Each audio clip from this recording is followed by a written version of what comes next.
जय हिंद दोस्तों, कैसे हैं आप लोग। आई होप आप लोग अच्छे होंगे और मस्त होंगे। मैं क्लास 10 का साइंस पढ़ा रहा था। बायोलॉजी में जैव प्रक्रम और जैव प्रक्रम के अंतर्गत पोषण चैप्टर, पोषण में मैंने पूरा पोषण कंप्लीट करा चुका हूं। और उसके बाद मैं पढ़ा रहा था आपको पाचक ग्रंथियाँ। तो पाचक ग्रंथियाँ में एक ग्रंथि मैंने पढ़ाया था लार ग्रंथियाँ। आज हम लोग पढ़ने वाले हैं यकृत यानी लीवर। ये भी एक प्रकार की ग्रंथि है। उसके बाद एक लास्ट ग्रंथि बचेगी पाचक में, अग्नाशय। क्या बचेगा? अग्नाशय। तो इसके जस्ट बाद एक वीडियो लेके आऊँगा अग्नाशय वाला, तो वो भी आप देख लीजिएगा। उसके बाद ये पूरा चैप्टर जैव प्रक्रम कंप्लीट हो जाएगा। उसके बाद फिजिक्स का पहला चैप्टर स्टार्ट करूँगा। ठीक है, चलिए तो देखते हैं लीवर यानी यकृत। देखिए, लीवर यानी यकृत को कई नामों से जानते हैं। कलेजा भी बोलते हैं, जिगर भी बोलते हैं, यकृत भी बोलते हैं, लीवर भी बोलते हैं। तो याद रखिएगा ये बातें, है ना। मम्मी बोलती है ना अपने बच्चे को, ये हमारा कलेजा का टुकड़ा है कि नहीं। तो वो जो कलेजा का टुकड़ा यानी वो है यकृत। अब मैं ये आपको चीज़ें समझाऊंगा कि आखिर में मम्मी अपने बच्चे को क्यों बोलती है कि कलेजे का टुकड़ा यानी वो जिगर का टुकड़ा। ऐसा शब्द क्यों यूज किया जाता है? आप ये चीज़ पढ़ने के बाद आपको भी एहसास हो जाएगा कि हमारे शरीर के अंदर जो ये लीवर है, यकृत है, वास्तव में ये बहुत ही महान है, क्योंकि हमारे पूरे शरीर के अंदर बहुत सारे क्रियाओं को ये करता है। तो चलिए एक एक चीज़ पहले डीपली समझते हैं। ठीक है, मैंने बोर्ड पे भी लिखा हुआ है, तो चलिए मैं बोर्ड से ही आपको समझाता हूँ ताकि वीडियो ज़्यादा लंबा ना हो। देखिए, यकृत यानी लीवर। देखिए, यह मानव शरीर की सबसे बड़ी ग्रंथि एवं अंग है। पहला पॉइंट से याद रखिएगा कि मानव शरीर का सबसे बड़ा अंग यकृत, सबसे बड़ी ग्रंथि यकृत। ठीक है, यह अमाशय के ऊपर यानी पेट के ऊपर और डायफ्राम के नीचे स्थित है। कहाँ है? यह अमाशय के ऊपर और डायफ्राम के नीचे स्थित है। अब आप सोच रहे हो डायफ्राम क्या है? तो जब आपको श्वसन चैप्टर पढ़ाऊंगा ना, तो वहाँ पे समझाऊंगा कि डायफ्राम क्या है। तो ये क्या है ना, जो लीवर है ना, डायफ्राम के कहाँ है? नीचे, और अमाशय यानी पेट के ऊपर है, वो भी दाईं तरफ। कहाँ है? हमारे शरीर के दाईं तरफ। देखिए, ये है बायां और ये दायां, दाईं तरफ है ना। देखिए, तो ये दाईं तरफ है। ठीक है, यह शरीर के दाएं हिस्से में है। मैंने आपको समझा दिया। देखिए, इसका जो भार है ना, लगभग 1.5 kg है ना। तो याद रखिएगा। ठीक है, मानव शरीर का सबसे बड़ा ग्रंथि यही है और भारी भी अंग यही है। 1.5 kg का है। कितने केजी का है? 1.5 kg यानी 1500 ग्राम का है। ठीक है, इसका निर्माण जो है कि हिपैटिक कोशिका से हुआ है। किससे हुआ है? हिपैटिक कोशिका से हुआ है, यानी हिपैटिक सेल के द्वारा इसका निर्माण हुआ है। अगर मैं बात करूं कि इसमें जो है कि क्या बनता है, तो इसमें पित्त रस का निर्माण होता है। याद रखिएगा, लीवर के अंदर यानी यकृत के अंदर किसका निर्माण होता है? पित्त रस का सॉरी, पित्त रस का निर्माण होता है। और यह पित्त रस जो है ना कि एक थैलीनुमा संरचना है यकृत के नीचे, जिसे बोलते हैं पित्ताशय यानी गॉल ब्लेडर, उसी में आके स्टोर हो जाता है। तो ठीक है, तो और यह पित्त रस थैलीनुमा संरचना वाली पित्ताशय में स्टोर हो जाती है। यकृत का जो रंग है ना, वो लाल भूरे रंग का है, यानी गहरा लाल भूरा रंग का है जो यकृत का कलर है। आप गए होंगे जब मुर्गा खरीदने के लिए, तो नहीं बोलते हैं कि कलेजवा दे दिया। तो जो कलेजा है ना, वही गहरा लाल और भूरे रंग का होता है, आपने देखा होगा। ठीक है, तो वही यकृत का कलर होता है। देखिए, नोट पॉइंट याद रखिएगा, सबसे इंपॉर्टेंट, कि लीवर के अंदर कोई भी पाचक ग्रंथियां नहीं होती हैं, है ना।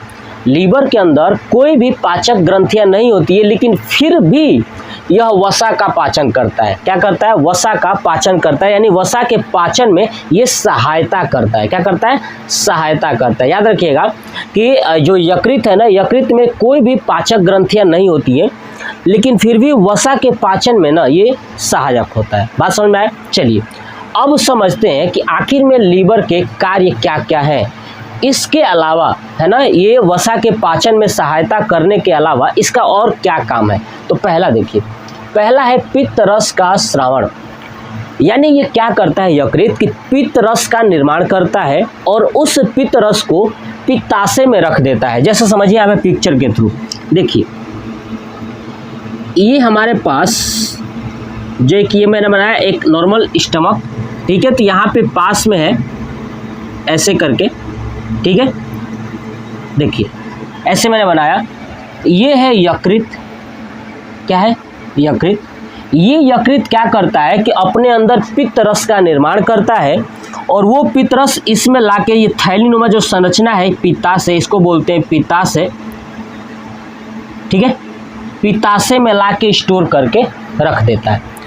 तो ये जो पित्त रस का श्रावण करता है यानी ये पित्त रस का निर्माण करता है और पित्त रस का निर्माण करने के बाद पित्ताशय में लाके रख देता है।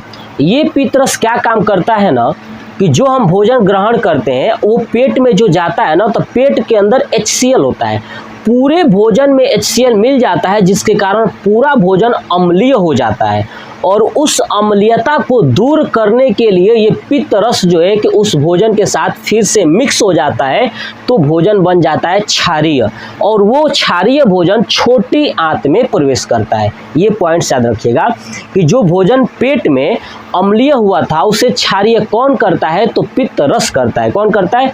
पित्त रस करता है, ठीक है। तो पित्त रस क्या करता है? क्षारीय बना देता है और वो क्षारीय भोजन छोटी आंत में प्रवेश करता है। कॉन्सेप्ट क्लियर हुआ? अब देखिए और क्या काम है पित्त रस का। पित्त रस क्या काम करता है कि कुछ कीटाणुओं को भी मारता है, यानी कुछ जो हानिकारक कीटाणु है ना, जो लाइसोसोम एंजाइम है माउथ के अंदर जब पढ़ाया था, अगर उससे बच जाते हैं तो वो HCl मारता है, अगर HCl से भी बच गया तो ये पित्त रस भी उसको मारने का काम करता है। कॉन्सेप्ट समझ में आया? ठीक है, तो ये था हमारा पित्त रस का स्राव, कंप्लीट हुआ। चलिए नेक्स्ट है ग्लाइकोजन का संचय करना। देखिए जब हम लोग बहुत ज़्यादा ग्लूकोज खा लेते हैं, मतलब कार्बोहाइड्रेट खाते हैं, है ना, रोटी चावल बहुत सारी, यानी बहुत सारा मीठा चीज़ें बहुत ज़्यादा हम लोग मीठा ग्रहण कर लेते हैं तो हमारे शरीर के अंदर ग्लूकोज की मात्रा बढ़ जाती है और वही ग्लूकोज बहुत ज़्यादा हो जाता है तो शरीर के अंदर हो जाता है शुगर। क्या हो जाता है? शुगर। तो शुगर को कंट्रोल करने के लिए जो लीवर है ना, ये क्या काम करता है कि हमारे शरीर के अंदर जब ग्लूकोज की मात्रा बहुत ज़्यादा होती है उस ग्लूकोज को ग्लाइकोजन के रूप में कन्वर्ट कर लेता है। किसके रूप में? ग्लाइकोजन के रूप में कन्वर्ट कर लेता है ग्लूकोज को और अपने अंदर स्टोर करके संचय करके रख लेता है। कौन? लीवर। बात समझ में आया?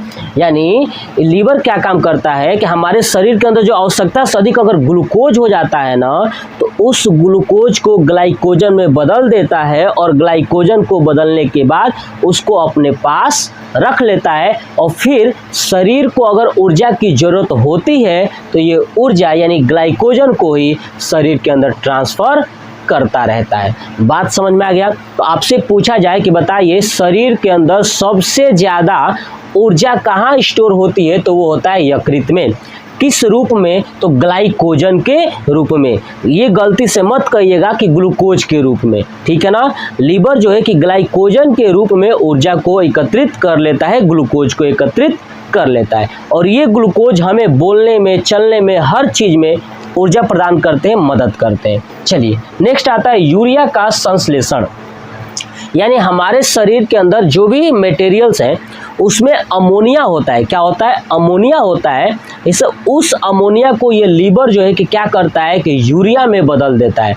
हमारे शरीर के अंदर जो अमोनिया है उसको यूरिया में कौन बदल देता है? यकृत। तो आपसे पूछा जाए कि शरीर के अंदर यूरिया का निर्माण कौन करता है, तो याद रखिएगा यकृत करता है। देख रहे हैं ना, इसीलिए तो मम्मी बोलती है कि हमारा कलेजा का टुकड़ा है। मतलब इतने सारा काम अगर शरीर के अंदर ये कर रहा है तो ये जो सामने खड़ा हुआ जो लड़का है वो कितना काम करेगा अपनी मम्मी के लिए। तो मम्मी इसलिए बोलते हैं हमारा कलेजा, जिगरा। बस तो यूरिया का संश्लेषण यानी हमारे शरीर के अंदर अगर अमोनिया की मात्रा बहुत ज़्यादा हो जाती है उसे ये यकृत क्या करता है, लीवर क्या करता है, उसे कन्वर्ट कर देता है यूरिया में और वो यूरिया क्या होती है, बाहर यूरिन के थ्रू यानी पेशाब के थ्रू हम लोग बाहर निकाल देते हैं। ठीक है, कभी कभी इतना खचड़ा होते हैं सब कि उस यूरिया को ना कहीं कोई कुछ होता है ना खतरनाक टाइप का लड़कवा, तो जाके पेड़वा पे करता रहेगा, है ना, बार बार उसी पे यूरिन करता रहेगा, उस पेड़ को सुखा देगा, है कि नहीं। तो क्या है, यूरिया। ठीक है, नेक्स्ट है रुधिर को थक्का बनाना। देखिए हमारे शरीर के अंदर जो ब्लड है ना, ये ब्लड जो है कि अगर उंगली कट जाए तो आप देखें कि हम लोग कटने के बाद उंगली को दबा देते हैं। जब उंगली को दबा देते हैं तो आपने देखा होगा धीरे धीरे ब्लड रुक जाता है। अब ये ब्लड रुकता क्यों है? क्योंकि ब्लड के अंदर प्रोथ्रोम्बिन और फाइब्रोनोजिन है ना, प्रोथ्रोम्बिन और फाइब्रोनोजिन पाया जाता है, जिसका निर्माण ये यकृत करता है ना। यही यकृत जो है कि प्रोथ्रोम्बिन और फाइब्रोनोजिन का निर्माण करके ब्लड के अंदर भेजता रहता है, जिसके कारण ब्लड जो है कि जमने की कोशिश करता है। अगर उंगली कटती है तो प्रोथ्रोम्बिन और फाइब्रोनोजिन मिल करके ब्लड को क्लोट करा लेते हैं, जमा लेते हैं। तो ये क्या करता है? थक्का बनाने के लिए प्रोथ्रोम्बिन और फाइब्रोनोजिन का निर्माण करता है। कंप्लीट समझ में आ गया? नेक्स्ट, हिपैरिन का निर्माण। अब देखिए ये इंसान यकृत ऐसा है कि एक तो कह रहा है कि भैया प्रोथ्रोम्बिन और फाइब्रोनोजिन का निर्माण करके ब्लड को जमाने की कोशिश करता है, और दूसरे तरफ हिपैरिन बनाता है ताकि ये ब्लड के साथ घूमे और ब्लड को जमने न दे। लेकिन बहुत अच्छी बात यही है कि ये हिपैरिन जो है कि अगर शरीर के अंदर ये है रोटेट कर रहा है, ठीक है ना, तो हिपैरिन ये प्रोथ्रोम्बिन और फाइब्रोनोजिन को जमने नहीं देगा, यानी ब्लड को थक्का बनाने नहीं देगा। यानी हिपैरिन समझो कि रुधिर को थक्का बनाने वाले जो प्रोथ्रोम्बिन है और फाइब्रोनोजिन है उनका ये मालिक है, यानी ब्लड को जमने नहीं देता है हिपैरिन।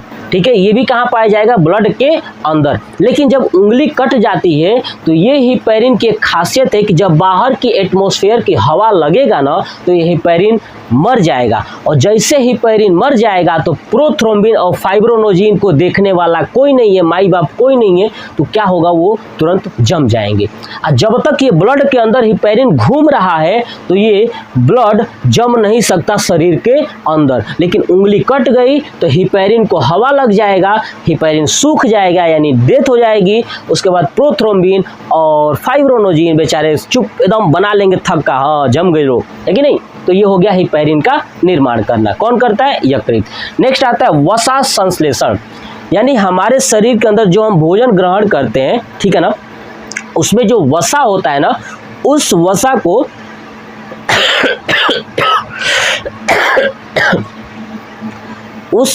को वसीय अम्ल में बदल देता है ना, फैटी एसिड में बदल देता है। कौन? ये यकृत। यानी हमारे शरीर का जो वसा होता है ना उसको फैटी एसिड में बदल देता है। उसके बाद और क्या करता है कि फैटी एसिड में बदलने के बाद उस वसा को अपने अंदर स्टोर करके रख लेता है ये यकृत। देख रहे हैं ना, कभी कभी वसा इतना ज़्यादा हो जाता है शरीर के अंदर, तेल वाला सामान, वसा का मतलब तेल वाला सामान, तेल वाला सामान इतना ज़्यादा हो जाता है ना, ये क्या काम करता है कि तेल को यानी वसा को बॉडी में रिलीज कर देता है। भैया क्या करें, हम कितना वसा रखें? ये कहता है हम कितना रखें, बाहर छोड़ देता है। और जब ये वसा नस के अंदर जाती है ना तो धीरे धीरे नस को ब्लॉक कर देती है। क्या करती है? वसा की मात्रा यानी कोलेस्ट्रॉल, जिसको बोलते हैं कोलेस्ट्रॉल, है ना, नस के अंदर जो वसा की मात्रा बन जाएगी, जैसे समझिए कि ये हमारा नस है तो धीरे धीरे इसके दीवार पे ये वसा जमने लगेगा, है ना, जमने लगेगा, जिसे हम बोलते हैं कोलेस्ट्रॉल की मात्रा बढ़ने लगती है। और ये नस पे धीरे धीरे कोलेस्ट्रॉल की मात्रा बढ़ने लगेगी तो धीरे धीरे नस ब्लॉक हो जाएगा, जिसके कारण हार्ट अटैक आ सकता है। समझ में आ रहा है? तो ये वसा का संश्लेषण यानी वसा को भी नियंत्रित करके रखता है कि शरीर के अंदर वसा ज़्यादा न हो जाए। ग्लूकोज को भी नियंत्रित करके रख रहा था कि शरीर के अंदर ग्लूकोज ज़्यादा न हो जाए, वरना शुगर हो सकता है। लेकिन इंसान कहाँ मानने वाला, भैया खाएगा खूब ग्लूकोज, एकदम ठेल के खाएगा, दिन भर में 4 बार चाय और ये तमाम बहुत सारा चीनी वगैरह जो लोग खाते हैं ना, उनके अंदर ग्लूकोज की मात्रा ज़्यादा हो जाएगी और धीरे धीरे वही ग्लूकोज क्या बन जाएगा? शुगर का रूप ले लेगा, और शुगर आपको पता है भयानक बीमारी होती है। चलिए, तो आप इसका स्क्रीनशॉट ले लीजिए। ये पूरा यकृत मैंने बेहतरीन तरीके से कंप्लीट करा दिया। नेक्स्ट पार्ट में आपको पढ़ाऊंगा अग्नाशय। क्या पढ़ाऊंगा? अग्नाशय। तो ये वीडियो कैसा लगा कमेंट बॉक्स में कमेंट करके जरूर बताइएगा। जय हिंद।